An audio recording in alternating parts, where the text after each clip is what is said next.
Mike Linsing here with my co-host Jason Sunkel tonight, and we in This our might be a little talk supersized before episode of the Hoop Episode. in our little talk before the podcast, we just started kind of going through topics that have occurred since we last talked last Tuesday night, and there is obviously a myriad of things that have gone on in the time frame of last Tuesday to this Tuesday.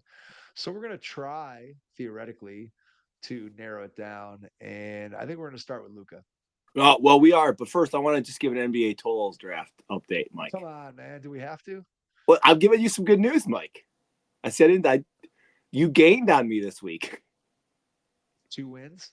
Two. Nice. You went from down 36 to down 34. Good guess, Mike. That was a good guess. You look at the spreadsheet. Did you cheat there, or did you I did just? not look at. I did not. I can You honestly probably say I wouldn't don't even think know. You probably wouldn't even know where the spreadsheet is, right? I Honestly, probably but probably wouldn't know where it is, and probably wouldn't be looking at it anyway. So I feel fairly confident that my opportunity to win the wins pool is over at this point. yeah, but you did gain two, Mike. So you're moving in a positive direction. It's good. That's what I like to hear. It's a Yeah, process, man. It's a it's a process. process. So maybe in 5 years, your star team will be an MVP, and then in 6 years he'll be injured and not able to play. And maybe I can sign some free agents for 150 million that can't play either, and when they do, they're objectively horrible. So, Yeah. All right. hey, Enough welcome to 76ers. Philly. Welcome to Philly. Hey, they won the NFL. They won that Super Bowl. They're good. They're good, Mike. Yeah, They're good. I guess that's true. I guess that's They're true. good. I guess you can't complain too much. All right. So we're gonna start with the Luka trade blowback. And honestly, like when I'm sitting here thinking about all the things, there are so many different webs we could go off on. Like we could talk about the impact. Like Anthony Davis plays his first game and gets hurt, and now he's out for seemingly a long time, like a month, maybe, but who knows what that is? Okay. You can talk about what happened yesterday at the Mavs game. You can talk about what the Mavs chance like 3 days ago. Uh, bring Luca back. He's not fat. That was classic. The casket. That's classic. Okay.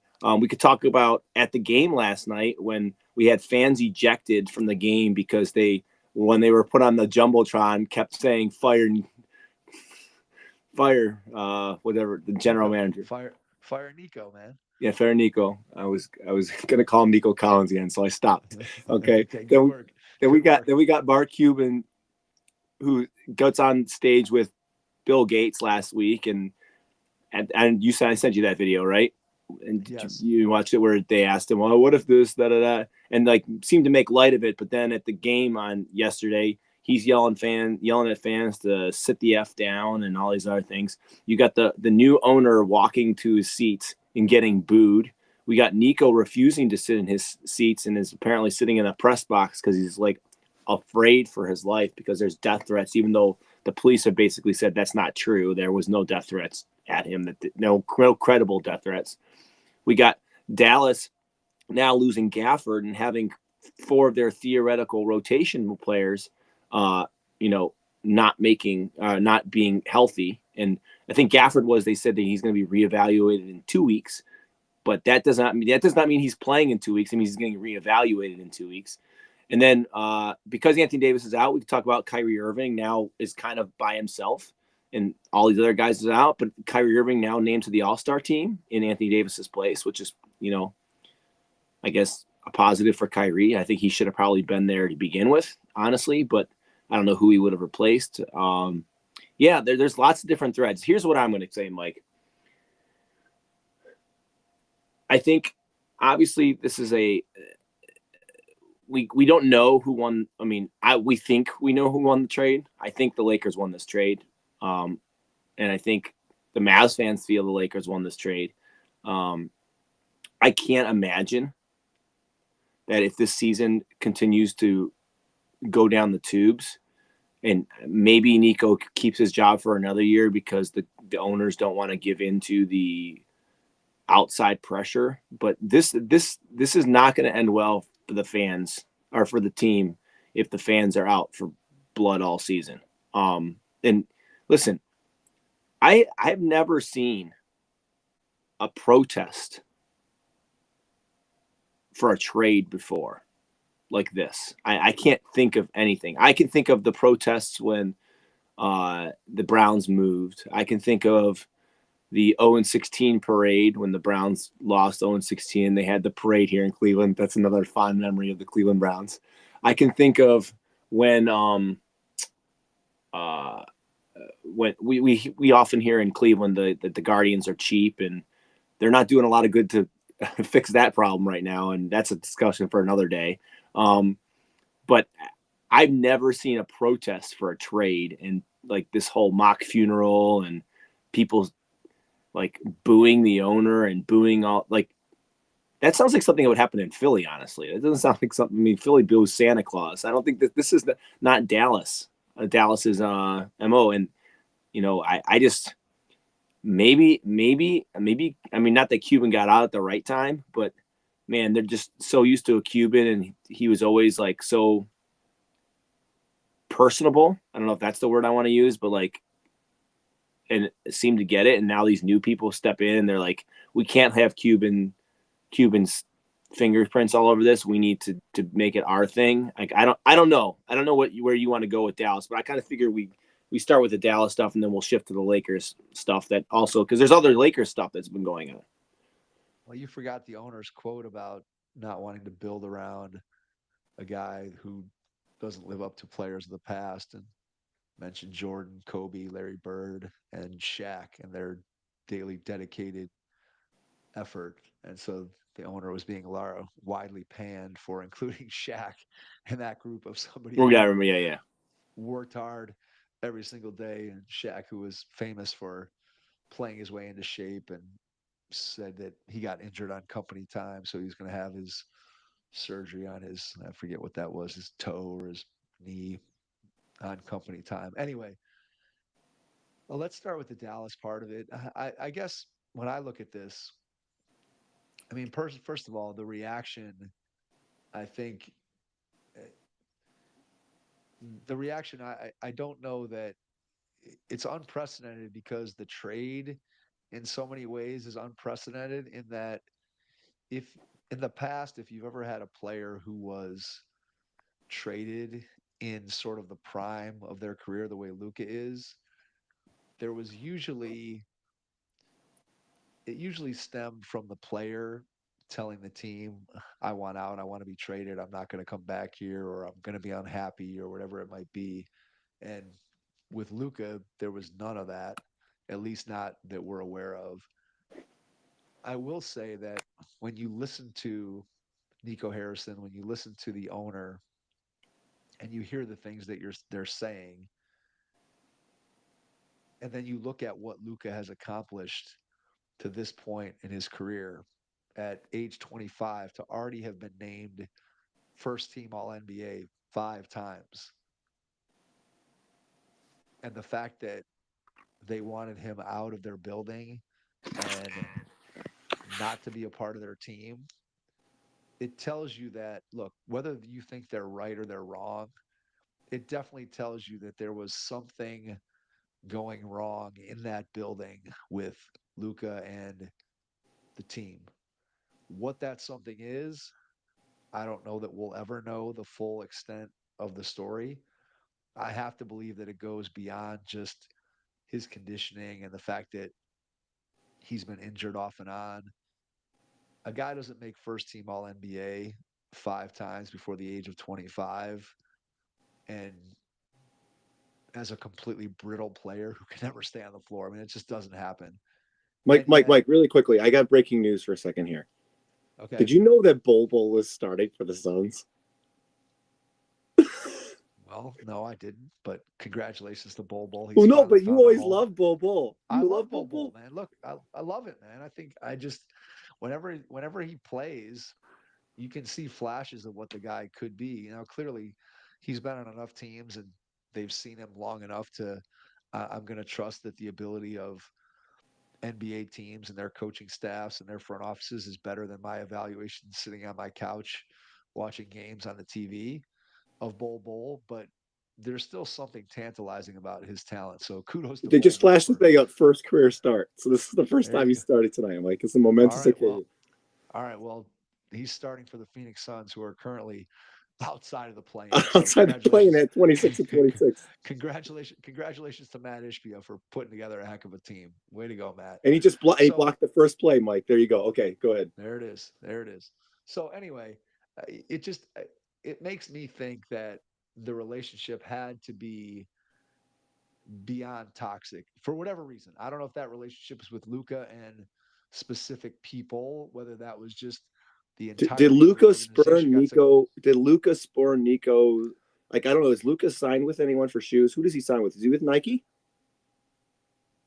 I honestly couldn't even tell you that, Did which doesn't did Nico speak too get highly. spurned by Luca and hit Look, bad I don't blood? know, but the thing is that even if I see, I just can't believe it's one guy. Like I can't believe it's the idea that Nico Harrison came up with this idea all by himself, and every other person in the Mavericks front office and their ownership were like, "Oh, I don't know. No, I don't think we should do that."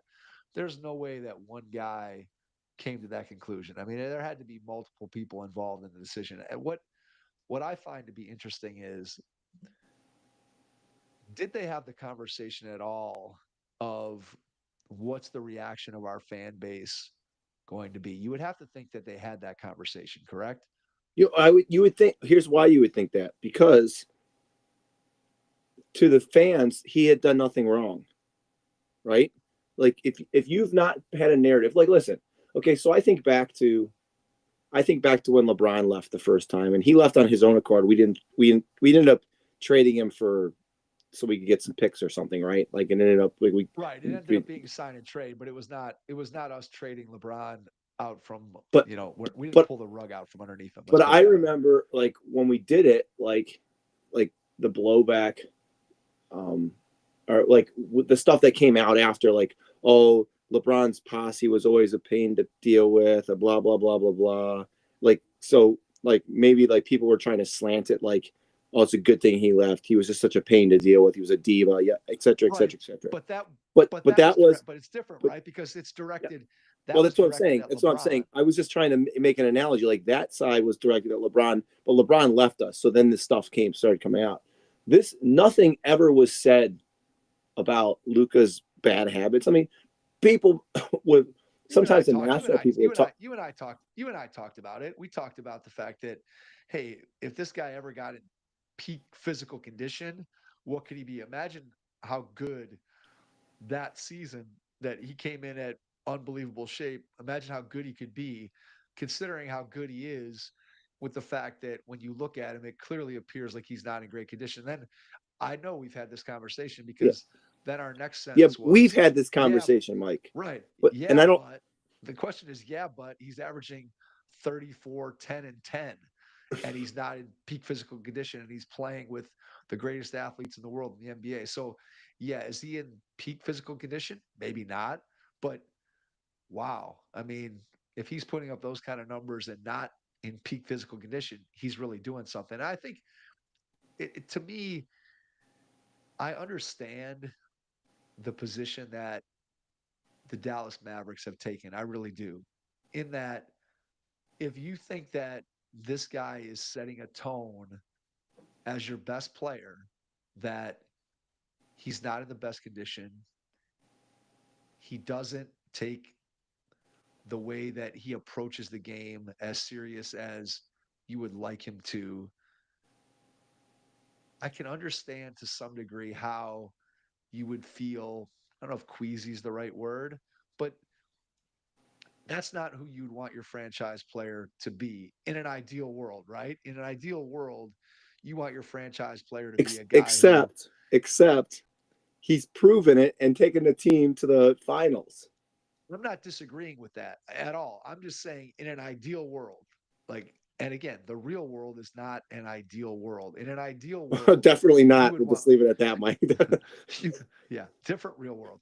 The real world, you don't, you would want a player to be the guy at the top of your organization who was your hardest worker, was your best teammate, was a guy that basketball and the organization meant everything to him. If you could design it, just pull that out of a hat and plug it in, that's what you would want, right? Is a guy who fits those criteria. clearly the Mavericks, to an extreme, thought that Luka did not fit that criteria. And yet, the point that you're making, which is yes, but the guy last year averaged 34, 10, and 10, took a team to the NBA Finals that probably had no business being in the NBA Finals, and has done all that before the age of 25. We've talked about him in comparison to other superstars where Well, their LeBron in production as a 2007, player, Mike. LeBron in well, 2007. right. I'm thinking more along the lines of his production rate of value. His the value of his production has gone up in the playoffs as opposed to gone down. So you can't say, well, this guy doesn't bring it when it's needed. He's clearly brought it when it's needed over the course of his time with the Mavericks. And so I just come back to the fact that I can't imagine that they thought that this was going to be the reaction. They clearly had to have talked about it, but they clearly underestimated the vitriol that the Dallas Mavericks fans were going to be throwing back at them. If this is what they thought was going to happen and they still did the trade, it's kind of crazy. I mean, now you would hope that they would say, well, it doesn't matter what the fans think because we're not running an organization. The fans aren't telling us what to do. We're doing what we think is best for the franchise, and the fans' reaction probably shouldn't matter. But man, it's hard to imagine that they thought that this is what was going to happen. Yeah, I just can't imagine. I just can't imagine uh, going through the thought process saying, "Oh man, the fans are gonna be pissed," and then doing this trade. Like at least if they do it in the off season, and obviously maybe the off season's not as possible, but at least if they do it in the off season, they can like not have this kind of like it might be a little bit chiller, right? Like Yeah, maybe. Well, and I just don't understand. I don't understand how you don't shop him around and see if you well, can get a Mike, the better offer. reports came out today that they tried trading him to Milwaukee, but they said Giannis is not in the equation, guys. So goodbye. And then they Well, that's fine. try to trade him to Yeah, it's Minnesota for Anthony Edwards.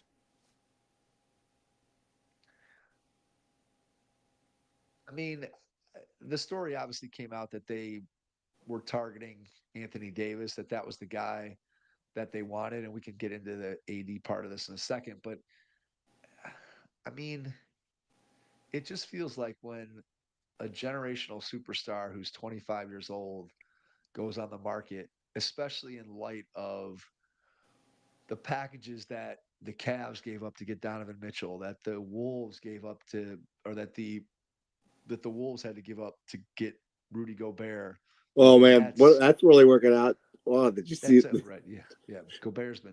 I mean, the Timberwolves are a mess. I mean, Edwards is he's like a one man team at this point. Hey, That it game was with the fun to Cavs watch last though. night. It was fun to watch him. Edwards is fantastic. I mean, there's no question, but he's just is like. I mean, he's playing by himself. Or the Bridges trade where you get the Knicks give up 5 first-round picks to get Mikal Bridges out of Brooklyn. And then you look at what Luka went for. And look, Anthony Davis is a really good player when he's on the floor, and he's been relatively healthy the last 2 years. But I heard someone say that basically the AD experience was summed up completely in that first game with the Mavericks, where he played outstanding, dominant basketball for 3 quarters, and then he gets hurt. And now he's going to be out for at least a month, which probably means longer. And they're already missing Lively. Gafford, as we talked about a few minutes ago, goes down last night with an injury that's going to have him reevaluated in 2 weeks.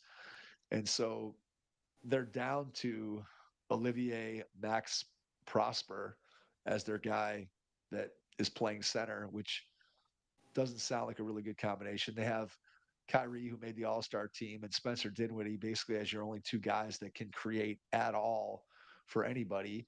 And although Kyrie's been healthy since he's been in Dallas, he's nobody's definition of a guy who is,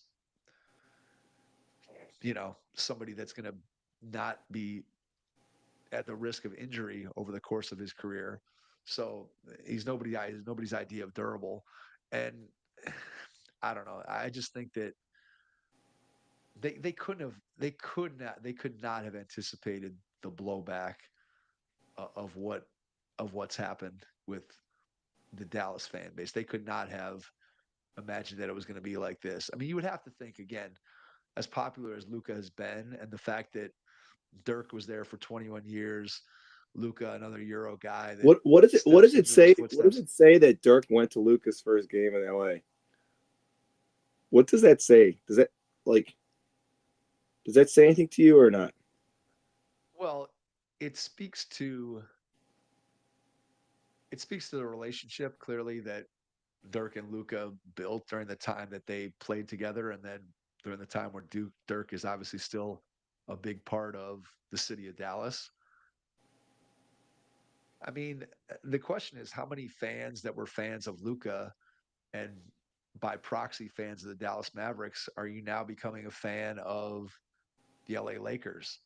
And so many young people already are just fans of players and not necessarily of teams, just by way of how the game is consumed today. I might end up with a Luca Laker jersey, Mike. Really? I'm thinking about it.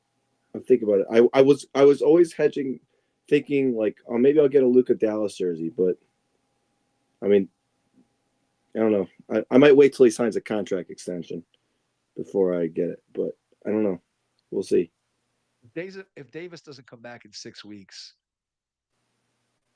can Dallas stay in the play-in as constructed right now? I don't know. I don't think so. I mean, it just who. I mean, how long are these other guys out for? That's the question I want to know. Is Gafford out for a month? Is Lively's out. I mean, they were talking he was out for the regular season. So effectively, he's done as a regular season player, I would guess. The odds of him coming back, even if he does beat the projections, he's not going to be back for any meaningful length of time. and like I said, Gafford. Who knows? I don't see how this team stays in the play in. Like Look, the we got teams you got behind them, Sacramento. I'm not so sure that the Levine for De'Aaron Fox is an upgrade, but I still think Sacramento is better than Dallas is currently constructed. The Warriors, the Jimmy Butler move has worked out beautifully for them. They got 2 wins in a row, and Jimmy's been to the free throw line 24 times in 2 games. He's playing hard and competing. just like we knew Talk he about a would. guy, yeah, but talk about a guy I wouldn't want to build my franchise around. I would not want to be in the Jimmy Butler business if I was a team. I just that's the way he's handled his situations everywhere he's been. To me, is what's when I think about what you tell me what's wrong with professional sports.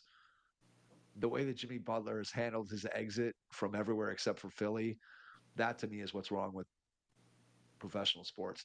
But nonetheless, for this season, if you're the Golden State Warriors, I think it if he continues to play this hard and doesn't get injured, I think Golden State's better than Dallas. Phoenix, I know I'm the not. Bull experience is in full effect tonight. He's I'm not so sure. I'm not so Mike. sure. Mike. He's Phoenix. taking more shots than Booker, Durant, Tyus Jones I tonight. don't even know. I don't even know what to make of the Phoenix Suns. I mean, you're you try to trade Durant, which obviously makes him mad. Chances are he declines the player option that he has, and he goes on in free agency this summer. Booker Can we sign said him? he wants to Can we be sign Durant? Put Durant, Mobley, and veterans Jared out. veterans minimum. Veterans minimum. I think we're going to be over at least one of those aprons once everybody's contracts kick in. So I'm not sure what we would even be able to do, but yeah, we're not getting Durant at the price that he's going to command in the free agent market. But Phoenix, That's gonna be a fun podcast, Mike. At the end of the to season, figure out speculating where Durant ends up. where all these guys are going to end up, because there's gonna be a bunch of guys, right? Yeah, I mean there'll probably be a few that'll be on the trade block. I mean it's interesting Zion. because it's interesting. Zion will be an interesting one because going into the trade deadline, you think back 2 weeks ago, and most of the consensus was that the new collective bargaining agreement was going to make trades much more difficult. And instead, we probably had the most interesting trade deadline and the most active trade deadline that I can remember, at least in terms of big deals that Well, actually big name are going to superstars. have, well, Yeah. and that are going to have an impact on teams. I mean, sure, you start with Luca, but across the board, there's trades that even ones that seemingly are small that are going to have an impact on teams. Well, So, I mean, and for the positive, some of the negative. Look at the Lakers trying to trade for Mark Williams and that trade getting rescinded, and now like the Charlotte's trying to like figure out if they can have some kind of injunction or something, or they could fight this. And then Dalton Connect, you see, he didn't play yesterday and said he needed some time to process everything personally. Like he well, got how do you go traded. back? How do you go back to a team that clearly, when a team trades you, Hey, saying hey. they don't want you is probably a little bit too strong, Well, right? listen. Someone, my one other coach, Mike Sosowski, told me, well, you know why the Lakers traded Connect, because LeBron wanted to try to get more minutes for Bronny, and he's sucking up Bronny's minutes. That's what. Obviously, we don't know what's going on there, but I don't know. Like, how do you go back? I don't know how you go back. I mean, that's crazy. Well, here's how you go back if you're Charlotte. Did you read their statement? What they say. Oh, they wrote. Oh, they're we Can, love. can, can I just read it to you? You It's pulled it pure up. comedy. It's pure comedy gold. I got it right here. We are excited to welcome Mark back to our Hornets organization. After the other team aggressively pursued Mark, we made the difficult decision to move him. We have always held great respect for Mark's talent, work ethic, and character. We are thrilled to see him rejoin our roster as a dynamic presence at the starting center position. His return strengthens our team, and we look forward to the impact he will make on and off the court. Nice work by Charlotte's PR. I like it. Yeah. Did he? So here's a question: did he play? Has he played in any games for Charlotte since this trade? Like, I don't know. Charlotte didn't play tonight, right? I I'm don't looking. believe they played No, they tonight. did I not don't play believe they. tonight. They played yesterday, I I'm think. guessing he didn't. I'm guessing he didn't play because he was probably still in LA. Yesterday he wasn't. Yesterday, no, he didn't play Yeah. yesterday either. Well, someday they're looking forward to getting him back on the court. Maybe tomorrow. Maybe tomorrow's the day. Anyway, all right. Finishing up the Dallas thing. So right now, Dallas is a half game ahead of the Kings and Warriors, sitting in eighth. So in order for them to fall out of the play-in, you'd have to have somebody who's currently out of the play-in make their way into one of the top 10 seeds. Phoenix, I don't know.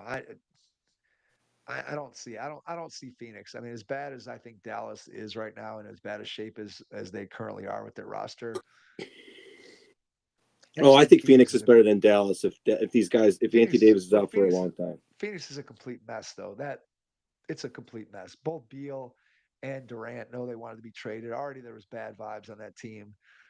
I don't see it for Phoenix. I think it's more likely that San Antonio somehow creeps in there. That so far Fox looks good. The results for the Spurs since the trade have been sort of mixed. I think they're, if I'm not mistaken, I think they're 2-2 since the Fox trade. I think they beat his first game back was against, yeah, his first game back was against the Hawks. They beat the Hawks, then they lost to the Hornets, and they lost to the Magic, which nowadays is kind of hard to do. And then they beat the Wizards. So I still think that once those two guys get acclimated, that San Antonio has a chance. So I guess if you're Dallas, the only thing you can say is that maybe we stick in the 10th seed by default, but you can't feel very good about your prospects. And look, the claim by Nico Harrison and the Mavericks is that this was a move that was going to help him this year, and it was a move that was going to help him over the next 3 or 4 years. And if Davis misses the bulk of what's remaining of the regular season, and this team falls out of the playoffs, unless they somehow are able to have a top draft pick, which I don't even know, to be honest with you. I don't even know what kind of draft capital they still have, if they have their own pick or what they have. But it's this trade's a disaster on so many levels for Dallas. and I don't even know what to do with it. Yeah. All right. So the other side of the trade, and I did not stay up. Listen, I've been trying to be better, Mike. I've been trying to be better about when we're not podcasting, like trying to go to bed at a decent hour. And so like last night, I did not stay up and watch the Lakers Luka game. I was at the point where I was like, I was tired. I knew we were podcasting tonight. I didn't know we were podcasting earlier. I would have maybe changed my mind since we are going a little bit earlier than we normally go. But I did not stay up and watch it, but obviously they won the game last night. It's going to be interesting to watch them learn to play together. Obviously, when you have theoretically the second greatest player in NBA history, and what's Luka, theoretically top 10, 20 player all time by the time his career is over, if he stays healthy and is not fat. I think he's probably a top 20 for sure. I mean, he's already a top, I think, 50, and he's 25 years old. I mean, but it's definitely gonna be interesting to see what it looks like. But I mean, I think they're going to be good. I think they're going to be good. I don't know that Alex Len tips the needle. Did you see it? Someone retweeted Champ's tweet, Alex Len signing with the Lakers. They said Alex Len's stats this year: 1.6 points per game, 0.8 rebounds per game, or something like that. I'm like, he's not changing. He's not tipping the scale. Okay, that guy hasn't played meaningful minutes in,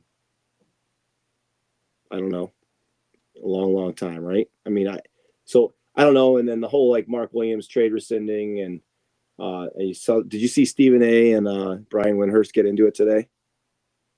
Stephen A. suggested Dwight Howard. Dwight Howard. It's always a good one. Yeah, let's bring him back from China. This is gonna be fun, right? Can we get Steve Nash there? We're both coughing right now. Well, this is really fun. It is. So, yeah, it's gonna be fun to watch. I mean, for sure. Like just seeing how they play off each other and seeing how they go. And I mean, I'm sure JJ Redick has some stuff that he's been drawing up, and it will be interesting to see. Like I think, listen, the Lakers were looking pretty good before the trade. I think they're going to continue to look good. And I know you laughed when you said they can't be a top 6 team. I think they're all but guaranteed to be a top 6 team at this point. I don't see how, unless both LeBron and Luka get hurt, right? I mean, Austin Reeves has been playing out of his mind too. Don't mind me that. Like, I don't know. I think they're a top 6 team in the West. Mike's not going to make it in this podcast.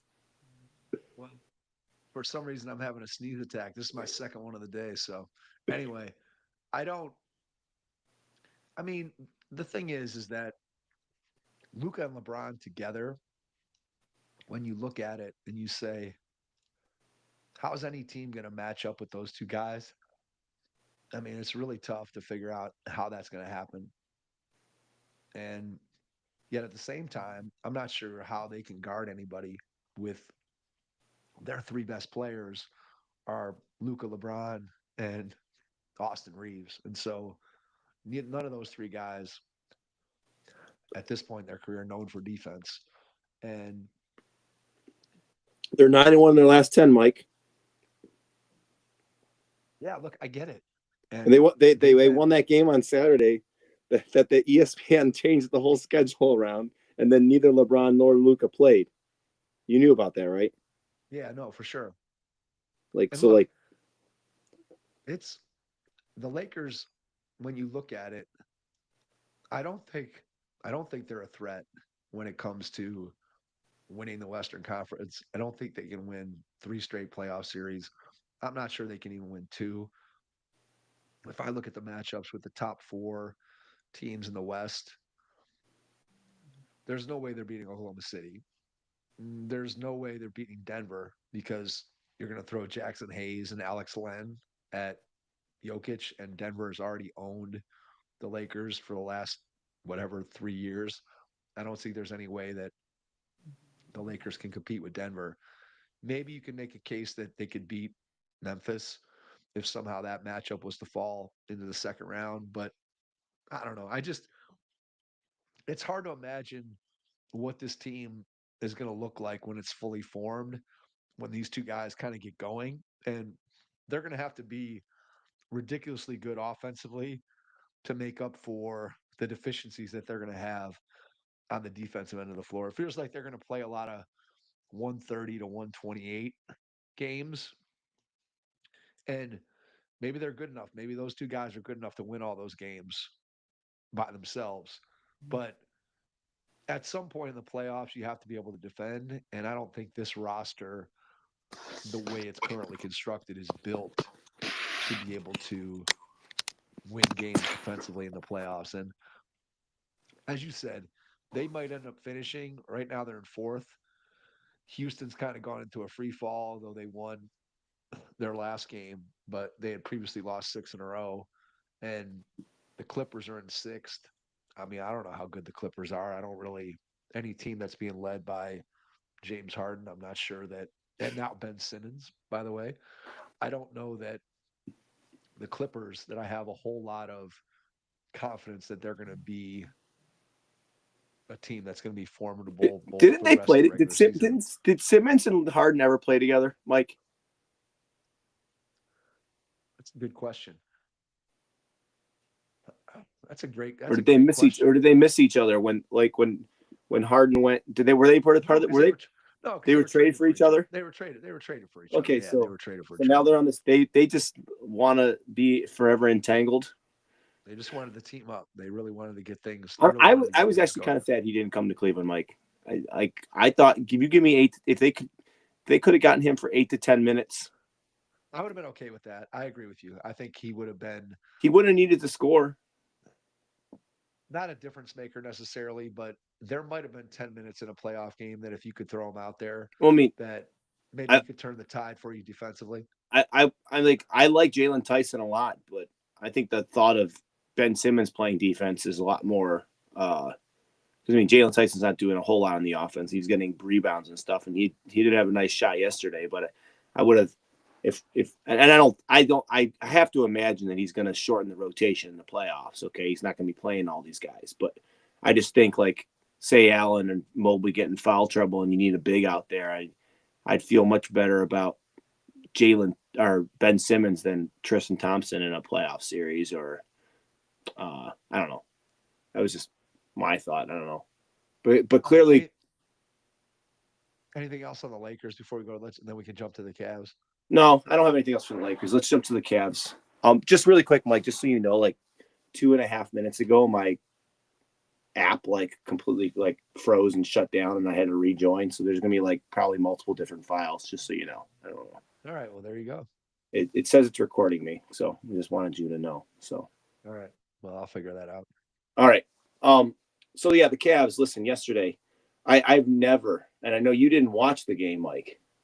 I did not. I was because you were at your daughter's game. Yep. But the Wolves did not score for the first 6.5 minutes of the game, Mike.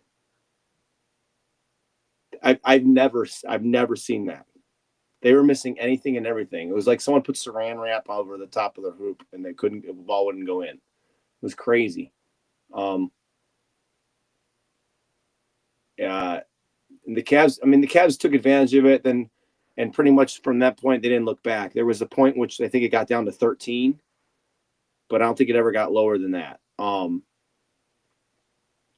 listen, Hunter, the defense, Hunter's going to have to, they're going to have to work together and figure. He's got to understand the flow of the offense and understand the flow of the defense. But if he's going to look even what he looked like yesterday, it's going to be perfect. Like if he can just stand in the corner and hit threes and then on defense just lock up the best player and just be a big body. Like the first half, Anthony Edwards was getting less. He couldn't do anything against him. I mean, he was I think he started 0 for 8 or 0 for 9 and Hunter was guarding him a majority of the time. I really think that this team's theoretically, there it is. Theoretical. DeAndre Hunter. we had him taking the throne, passing the torch from theoretical Rodney Hood to theoretical DeAndre Hunter. I never dreamed that theoretical DeAndre Hunter would be on the Cavaliers, and theoretical DeAndre Hunter fits pretty much to a T what this team needs.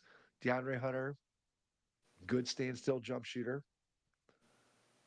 a guy who's long, a guy who I think coming into the NBA was known for his defense coming out of Virginia. I don't think his defense has been quite as good as advertised, but he's still 6'8" and long and can play physical defense.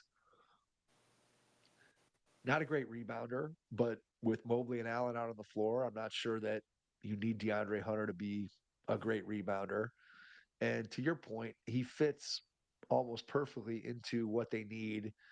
He fits perfectly in that they don't really have and never really have had a guy that fits his profile. Dean Wade is probably the closest that we have to that type of player.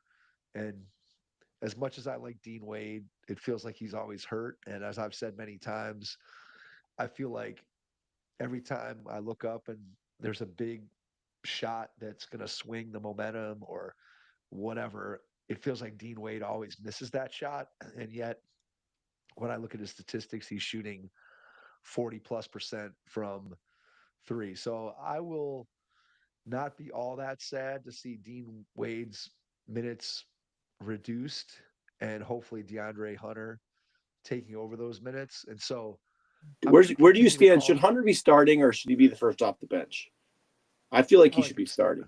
Yeah, I like him starting. I mean, I think you have to have him if you're going to make that trade and bring him in, then he's a guy that you're going to want on the floor playing starters minutes because of the skill set that he brings to the table. I think what you talked about is one of the things that the Cavs have had to their advantage in the regular season is the fact that they've been so deep. And obviously we traded two guys in Niang and LeVert for one guy in DeAndre Hunter. And you mentioned it a couple minutes ago that when the rotation gets shortened, who ends up out of the rotation? And you look at the wings that this team has, and so you're looking at the guys that are under consideration, right? The four guys that you're going to bring off the bench potentially in the playoffs: Ty Jerome, Sam Merrill, Okoro, and Strus. Those are the four guys that are all, I mean, they all do different things, but you have those four. Then you have Dean Wade. And then you have Tyson, who I think Tyson probably is not going to be in the playoff rotation. I think all those other guys, you could see a role for them. Tristan Thompson's going to be in the rotation if there's foul trouble with either Allen or Mobley. Otherwise, I don't think he really gets on the floor. So I like this roster, again, for the Cavs, giving up Niang, who was a guy that was a regular season innings eater, to throw a baseball analogy in there, but not a guy that was going to play a tremendous amount of postseason minutes or be impactful as a playoff player. And losing LeVert hurts this team a little bit just because his playmaking. Yeah, but not the version of LeVert we've seen the last 3 weeks. No, I agree. Right before his injury, and then coming back from his injury, he has not looked good. And I do think that the development of, or I guess the health of Ty Jerome made LeVert somewhat expendable. I don't think Ty Jerome is as explosive potentially as LeVert, but Ty Jerome has done similar things, not in the sense of how he does it, but in terms of his production, he's done similar things to what LeVert has done. And I think that the Cavs' thought process was, I have one counterpoint to that, Mike. I have one counterpoint to that. Sure. When Ty Jerome dribbles the basketball, I don't worry that he's going to turn it over. every single time Karis LeVert dribbled the basketball, remember we talked about this last year a lot, and not as much this year. Anytime he Yeah, he's attacked been the better. paint, I felt like he was going to lose the ball. Ty Jerome, I don't think that he's going to lose the ball. I feel like he's going to do some old man Euro step and score. Yeah, he definitely has the slow down old man's game. There's no question about that. I will say to Levert's credit that he did erase most of that ball handling difficulty that he had when he first got to the Cleveland Cavaliers. He was much, much better with the ball and felt like he had gotten himself more under control as a Yeah. ball handler and as a guy who could distribute and actually do some playmaking for someone other than himself. So I'm I don't want to say I'm sad to see Levert go.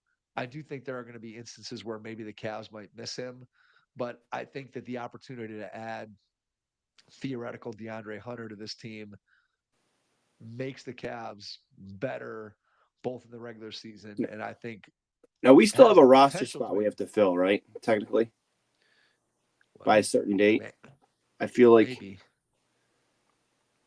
well, that's how we were going to sign. I feel like I heard that we the slots we have one spot we have to fill because I guess that's true, right? I guess we that's gave up true, two right? Because you guys for traded one. two guys for one. So And I don't know I don't know who how that. long we have to do that for. That's a I good don't, question. I don't know the answer to that. I guess look, the bottom line is whoever they add to the roster is not going to probably make a meaningful difference in anything that the Cavs are trying to do yeah. this season. And I like the Hunter pickup. I think it makes them better. I think it gives them the opportunity to match up, at least theoretically, with some of the bigger wings that the Cavs have traditionally not had a good matchup for, where you're playing somebody who's much smaller or somebody who's a liability on one end or the other in that spot.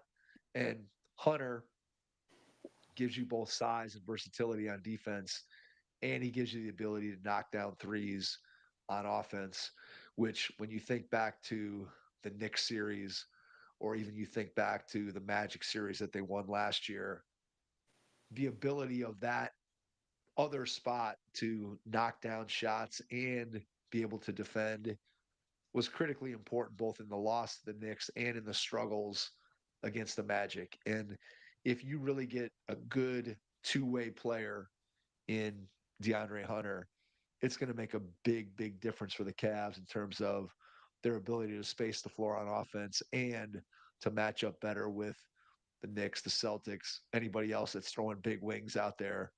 The Cavs now have something that they previously didn't have in the toolbox. So I think overall that trade is a win for the Cavs with the caveat that theoretical DeAndre Hunter, the version that he's been in Atlanta for the last 3 months of this season, is by far the best version of DeAndre Hunter that we've ever seen as a pro. And if that were to continue for the remainder of the regular season and into the playoffs, the Cavs really have something. Listen, February 28th is going to tell us a lot, Mike. We play the Celtics on February 28th. Maybe not. I mean, you No. can only take so much from a regular season game. I understand, but you're going to be able to see. You'll get to see some things for sure. You'll get to see a little bit of what that matchup might look like and how DeAndre Hunter handles guarding Tatum or Brown within the confines of what the Cavaliers are trying to do. So yeah, I think it'll be an interesting watch. Yeah. I don't know that it portends exactly what's going to happen in the playoffs, but we shall see. From the Cavs' perspective, you hope that they can stay with the number one seed, which it feels like they'd have to have, again, a major injury in order for that to happen. And if you could have Boston and New York as the 2-3 and those two teams meet each other in the second round, that would be a huge benefit for the Cavs. And obviously next Tuesday when we record, we really won't have much to talk about other than the All-Star game, maybe an outlook for teams and stuff. But so like looking at that week, we come back from the All-Star break, we play Brooklyn on Thursday. We then play the Knicks on Friday. Someone's sitting at that Brooklyn game, right? Because we don't need. I would think so. Although Mitchell probably some combination of those All-Star guys will probably sit, right? Because they're coming off the All-Star They're not going to weekend. sit the So, Knicks game, so they're going to, and it's a No. back-to-back. So I would say, my prediction is going to be that Mitchell sits for sure. I don't know that Mobley sits because I just don't. But Mitchell sits for sure. That's my prediction on that one. All right. do teams ever play guys like, hey, we're gonna play Donovan Mitchell 15 minutes tonight? No, because then they probably just say if he's going to play, he's going to play. If he's not, So I I'm mean, saying it's interesting though. unless they're coming off an injury, they have a minutes restriction, right? I guess. Yeah, I guess. You All just right. never see it. That's why I'm asking Yeah. the question. So what's the ceiling? How many wins can they get to, Mike? They're at 43 right now, right? 43 and 10 right now. Right? 60 is 60 where is 60 as high as they're going to go? Can they get? Oh, they're going to get more than 60. Yeah, I mean, to get 60, they have to go 17 and 12. 65. So now you got to go 22 and I 7. mean, I don't want to pull up the whole schedule the rest of the way and like, but I mean, I know they. Can they get to the Cavs all-time record of 66? I don't want to go through game by game. I think they probably get to. I'm guessing they get to 64 or 65, between 63. I'll say between 63 and 65. All right.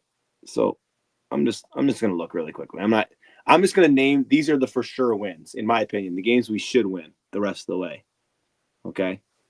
All right, let's just do it, man. Come on. I'll do it with you. Toronto, win. Even though Toronto beat Philly tonight. Yeah. Hey, Brandon Ingram, what do you think about that signing? Dude, what's Toronto doing? Mike, the starting five for the Toronto Raptors next year is making 153 million. The starting five for the Cavs is making 161. That's all I'm going to leave it. Okay, so here we go. Toronto, that's a win. Brooklyn, that's a win. New York's at home, so I'm giving us the win. Okay. Okay. Memphis at home. That's a win. That's a win. Or at Orlando. Orlando's been playing terrible. I'll take that to win. Okay, so now we're at 5 already. Okay, I'm going to say at Boston. We're just going to give it a loss. Let's give it a loss to give it a loss. Okay. Yep. Portland, Chicago, Miami, Charlotte. Those are all wins, right? Should be. Okay. Milwaukee. Giannis is maybe back. Okay. At Milwaukee. I'm going to give Milwaukee the win on that one just because I feel like I got to give some. All right. So let's just count the losses. So we're at 2 losses so far. Brooklyn, that's a win. At Memphis. You got 2 days off, but let's give that a loss. I feel like they always play poorly in Memphis. Okay. Orlando, that's a win. Yeah. Sunday, 6:00 start. Okay. At the Clippers, that's a win. At Sacramento, that's a win. At Phoenix, that's a win. At Utah and Portland, those are wins. Okay. At San Antonio, or versus San Antonio. Home, we got to end up playing them twice. San Antonio, I think that's a win, right? Yeah. I mean, at Detroit, that's a win. Then we play the Clippers again. That's still a win. Because the Knicks, we'll give them a loss. Let's just give them a loss just to be kind and say so that's 4 losses. We're at 4 losses, Mike. Okay. At San Antonio, what do you think? That's a win. It's a win. Versus Sacramento, versus Chicago, win. Indiana. New York, Indiana. Let's give them a loss in one of those 3 games. Okay, so you're saying they're going to lose 5 games the rest of the way. They're going to end up at 5 or 6. They'll probably lose more. Because they're going to shut people down. They're going to shut people down, right? Right. At some point, if you've won all those games and you have a 6-game lead, you're going to be less likely to put the pedal to the metal. I think they win between 63 and 65 games. That's Cavs record crazy. 66. I But, don't think they can get this. I don't think they'll get to 66. I don't think they'll get to that record, but I don't think it matters. The most important thing for them is to just maintain the number one seed. It'd be nice if they could stay ahead of Oklahoma City, just in the event that they got to the NBA Finals. I don't know that. Look, they're right there right now. Um, be nice if they could stay ahead of Oklahoma City. Let's put it that way. yeah, they're playing for the 1 seed in the East, and if they have a chance, then maybe they go for it. But all right, speaking of, let's go to All-Star. Can we go to All-Star stuff now, Mike? Is that all right? Transition to All-Star stuff. Sure. Let me just think if there's anything else. Let me just look over Or the standings and see if I there's know we're anything already else. at 58 minutes, Mike. I was trying to. I don't want to talk. Yeah, no. Look, I don't want to. There's not a whole lot else that I think we need to talk about. We kind of tangentially touched on what the Raptors. I have no idea what they're doing. Why you would want to pay all those guys all that crazy amount of money makes no sense to me. And in the West, we kind of talked about everybody and everything that I think is relevant at this point. The Blazers have been hot, but they're still in the bottom of the play-in. Or I'm sorry, they're still in the bottom of the Western standings with, I would say, not much hope of moving up. And I'm not sure that they want to move up into the play-in. And then we have the sale of the Minnesota Timberwolves, which maybe looks like A-Rod took one step closer to winning the battle with Glenn Taylor, and Glenn Taylor is going to end up selling a franchise that probably, if he put it on the market today, he could probably sell it for $3 billion, and he's going to end up selling it for like $600 million, I think. So, not a good deal for Glenn Taylor if that's what ends up happening. So, those I think were the only major things that I wanted to hit. So let's get to All Star. Okay, so I've on. got the All-Star Saturday night teams pulled up, and then we'll look at and I'm just gonna. I don't think we need to like sit here and analyze this. We're just gonna pick someone. Mike, does that sound like a good plan? Sounds like a good plan to me. Okay, so the Kia Skills Challenge. We have Team Cavs, Donovan Mitchell and Evan Mobley. We've got Team Rooks, Zachary Risache and Alex Sarr. I'm not picking them, Alex Sarr. The Team Spurs, Chris Paul, Victor Wembanyama. We've got Team Warriors, Draymond Green, Moses Moody. Listen, my heart is saying pick the Cavs. My head is telling me pick the Spurs. But I'm going to go with the Cavs, Mike. I'm going with Team Cavs. Yeah, I'm going to go with the Cavs too. I think you can safely eliminate the Rooks and the Warriors. Yeah. Let's get those two teams out of there. And I'll go Team Cavs. All right. The Starry 3-point contest. It's not Mountain Dew anymore. It's Starry, baby. All right, there you go. I thought there were a lot of stars in it. Well, it's definitely the thing that has the most stars in it. Yes, we got Jalen Brunson. We got Cade Cunningham. We got Darius Garland. We got Tyler Hero. We got Buddy Hield. We got Cam Johnson, Dame Lillard, and Norman Powell. Now, Dame Lillard has famously won this how many times? Twice? Multiple. Okay. I don't know how many. Let's see. Does it say here? It does not say. Oh, 2-time defending champ. He's won it twice. Okay. His third straight. Okay. He's won it 2 times in a row. I'm going to go with I'm going to root for Darius Garland. I'm taking Tyler Hero, Mike. Something sniffs. I'm taking the Tyler Hero. Buddy Hield famously sucks at this event. He's done this multiple times and is not good because he's so streaky. And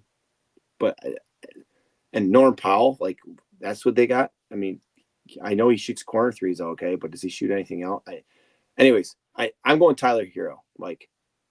Okay, I think here's my thought process. I look at who I'm eliminating. I'm eliminating Norman Powell. I'm eliminating Buddy Hield. I'm eliminating Cade Cunningham. I'm eliminating Jalen Brunson. I don't think Darius doesn't feel like he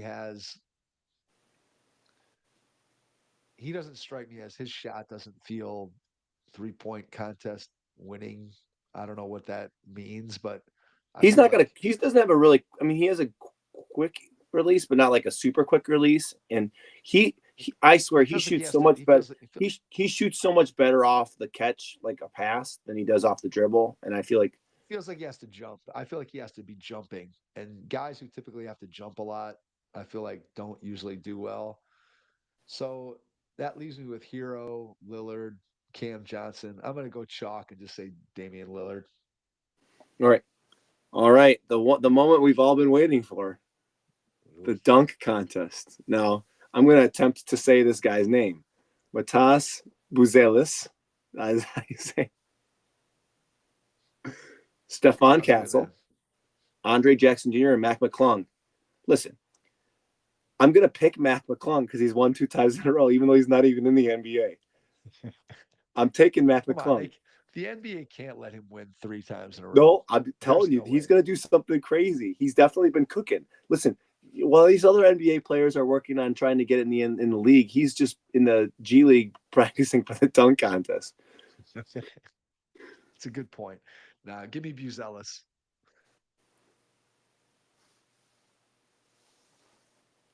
I got no reason why. I don't know if I've ever even seen him dunk once, but give me Buzelis. I'm sure I saw him dunk in the lead up to the draft. Do you know who the okay? Does this change? Do you want to hear who has the NBA? Who's going to be the people who are judging the NBA dunk contest? Do you want to hear this? Baron Davis, Sure. Okay. Kevin Garnett, Okay. Tracy McGrady, Okay. Jason Richardson, All and right. NBA ID members will be able to cast a vote. So I'm guessing if you have an NBA ID, you can vote during the contest, and they're going to give you based on points. All right. Sounds good, man. All right. No, Anyways, no Doc or Dominique on the panel. It's criminal. Can't we get Jordan out there to judge one of these contests? no, he doesn't like the clown shows, Mike. I know. You can't get him out there. All right, are we gonna talk in the game here? Yeah. Listen, this whole thing is convoluted. All-star mini tournament BS. Like, just come on now, get out of here with this. All right. So the way this is going to work is Kenny's team is going to start by playing Chuck's team, Mike. And then Shaq's team is going to play the Rising Star team that wins the Rising Stars Challenge. So we have no idea who Shaq's team is going to play until after the Rising Stars Challenge. But and you know, so let's talk the first game, the Kenny versus Chuck. So Kenny's team is Jalen Brunson, Cade Cunningham, Anthony Edwards, Darius Garland, Tyler Hero, Evan Mobley, Jaren Jackson Jr., and Jalen Williams. Chuck's team is Giannis, who's out, Shea, Nikola Jokic, Donovan Mitchell, Sengun, Siakam, Karl Anthony Towns, Wembanyama, Trey. There's no way that Kenny's team wins this game. Right? Are you serious? Shea, Jokic, Donovan Mitchell, Okay. Wembanyama. How are they? Who is? How come I don't have Donovan Mitchell on my Chuck team? Well, you're wrong. On ESPN, he's not listed. I'm literally on ESPN. I'm literally on NBA's web. I'm literally on NBA's website, Mike. I'm just saying on ESPN, Donovan Mitchell is not listed on Chuck's Global Stars. Well, Donovan Mitchell's on that team. So I'm just saying the starting five is going to be Shea, Jokic, Donovan Mitchell. I would start Wemby. There's no way that Kenny's team has a chance. Here's how I evaluate this. Maybe I'm wrong. Here's how I evaluate this. Okay, so if I look at Chuck's team, which guys on Chuck's team do not care about the All-Star game or are not good All-Star players? Okay, can we go through them one at a time? Yeah, sure. Okay, Jokic, does he care about the All-Star game? No. Okay. Trae Young, does he care about it? Yeah, he cares. Yes, absolutely. Shea? Yeah, he cares. He's young enough. Wembanyama? Oh, for sure. Okay. Siakam? Probably not. And is he a good all-star? He's not a Is he a full good? blown Is he, all star or full is he a blown good? star. So maybe Is he a good all-star player? I don't know. Yeah. No, no. Şengün, is he a good all-star player? No, I hate that guy. Yeah, absolutely not. Carl Anthony Towns, is he a good all-star player? I mean, if he can jack up threes and make them, then sure. Absolutely not. He's not. No, in no way. Donovan shape, or Mitchell, form. yeah.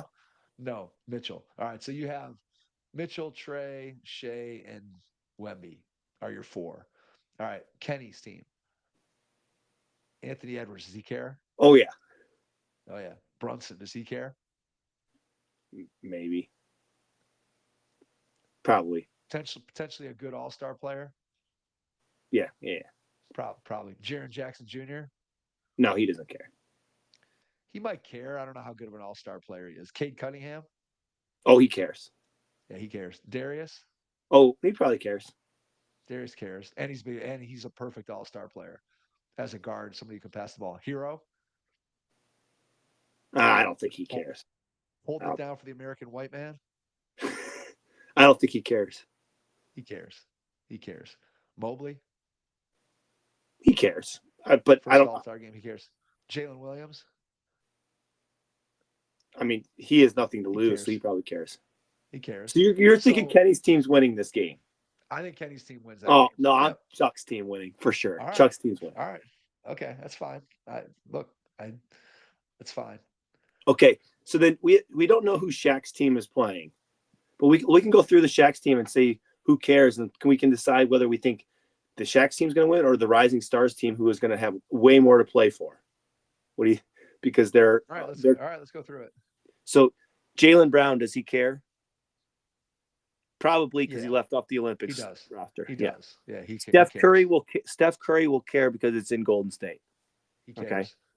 Durant, he does not give a crap about this game. Oh, he cares. Really? Because it's in Golden State? Yeah. Well, he wants to score. He loves to score, man. He's always good in all-star games. James Harden? No. Kyrie? Oh, Yep, wait a second. Mike. What? Kyrie and LeBron on the same team again? There you go, man. Oh, man. You're now talking into now. Your dream has come true. Okay. Can we please at some point during this game, whoever they're playing, this is the lineup I want. I'm going to spit this to you. I want Steph Curry, Kyrie Irving, LeBron James, Kevin Durant, and Jason Tatum. At some point during the game, that's the lineup I want out there. I'm sure it'll happen. Because LeBron cares about the All-Star game. He won't he cares. Like, he cares. I will never say, like, we talk about LeBron and but he cares about the All-Star game. Like he actually wants, I think he wants it to be a somewhat competitive game. And obviously he's one person, but when they did the Elam inning those first 2 years and he talked about how much he loved it and then that went away. I don't know. I don't know. I don't know if any of these guys care. I don't know if any of them are really going to play hard, to be honest with you. But do you think the Rising Stars team has any chance to beat Shaq's team, or do you think Shaq's team wins because too many guys are going to care? I don't. That's one case where I think that even if you don't care, you probably don't want to lose that game if you're the NBA, an all-time historic great player to a bunch of rookies and second-year guys. I mean, it's basically Mike. This is like Team USA. It is kind of, yeah. It kind of is. I don't know. Look, I would expect Shaq's team to win. Okay, so then we're talking. If your scenario happens and Kenny's teams wins, okay. Who wins, Kenny or Shaq? I don't know. I mean, I'm just gonna go Kenny. I'm taking Kenny. I'm riding Kenny all the way. Okay, now if my scenario happens, then it's Chuck's versus Shaq. So here's what my thought would be. Okay. I think Jokic cares if they get to that game. I think if they win the first game, Jokic might seem empathetic in the first game, but he cares if it's a championship game because now we're talking about money, and he wants to buy more horses, and cigars, and beers. Okay. All right. That's fine. That's fine. But I think Shaq's team wins it. I think Shaq's team wins it. I don't care who. I don't care. I think whoever team. I think whoever's team wins the first game, if and Shaq's team makes it through, Shaq's team is going to win it all. The OGs, right. they're not going to lose to the young Bucks. You're not going to want to do it. All right. Well, let's hope that it inspires somebody to play hard, and we at least get a semi.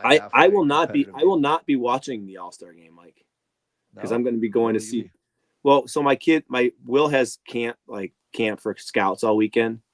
Okay. And the one thing he asked was, because we have Skull Alpha on Monday, can we go see the new Captain America movie on Sunday night after I go to scouts? And I said, okay. So we're going to a 6:15 show. So maybe I will see the start of the thing, because it says it starts at 8 p.m., but that normally means it starts at like 8:30. So maybe I'll make it, but it's for the second game at least. Why, you're the father of the year, man. You got to see the Captain America movie, man. There you go. You got to do it. Anything else? No, I think we've said a lot, and we've said it all, Mike. All right. I think the Bowl dream has come to an end, Mike. He started the game 3 for 6, and I don't know that he's scored since then. Let's see. They're down 12 at half. Bowls. He's got 8. Well, he had 7. He had 7 in the first. He got the best plus minus on the team. Mike, he had 7 in the first 3 minutes. 10 rebounds for Bowl, by the way. Oh yeah. Ooh, he's 2 points. 2 points for a double. Yeah, 8 assists away from a triple-double. Get Bowl unlock or 9. Well, how many blocks do you have? 2. 8 blocks away. He's there. But lost in all the Cavs talk really quickly. Sorry. We didn't talk about, ever since the Boston game, Mobley seems to be like waking up a little bit again. Like the game he had last night, last night's game, he had like 28, 8, 4 blocks and 2 steals. Like that's pretty stupid numbers right there. Yeah. Like that's the Cavs need Evan Mobley to be a 1C or a 2A. He's not going to be 1A. He's probably not going to be 1B, but they need him to be 1C or at the very worst 2A and be a guy that can get them buckets when they need them. And he's shown that at times this year, but can he do it in the playoffs? It'll be interesting to watch that piece. Well, I was wrong. He was 28-10-6. 28-10-6. So pretty good. Like pretty good. There's no question that his trajectory has gone back in the right direction this season compared to where it was last year, where we had kind of given up on him ever becoming the kind of offensive player that we've seen to this point. And it still feels like there's more from him that can be unlocked, whether that's his ability to shoot threes, which has improved this year, just not at the volume. And as his handle has tightened up and he's been able to get to the basket more without getting it poked away, that's made him more impactful. I think the next thing for him is continuing to develop those 2 facets of his game, but also can he develop just a little bit more strength on the interior so that when he catches and he's got guys around him that he can just go up and finish. Right now, he ends up spending a lot of time faking and crouching and pivoting and trying to get up and unleash his monster arms and still be able to dunk. But a lot of times when there's body contact in there, he still just doesn't quite finish as strongly as you'd like him to. So I think his continued development as a 3-point shooter, his handle, and then continue to develop that strength so that he can finish when he catches it in traffic. Those are the things that I'm looking for as he continues to develop over the coming whatever rest of the season and on through the rest of his career. Sounds like a plan, Mike. All right.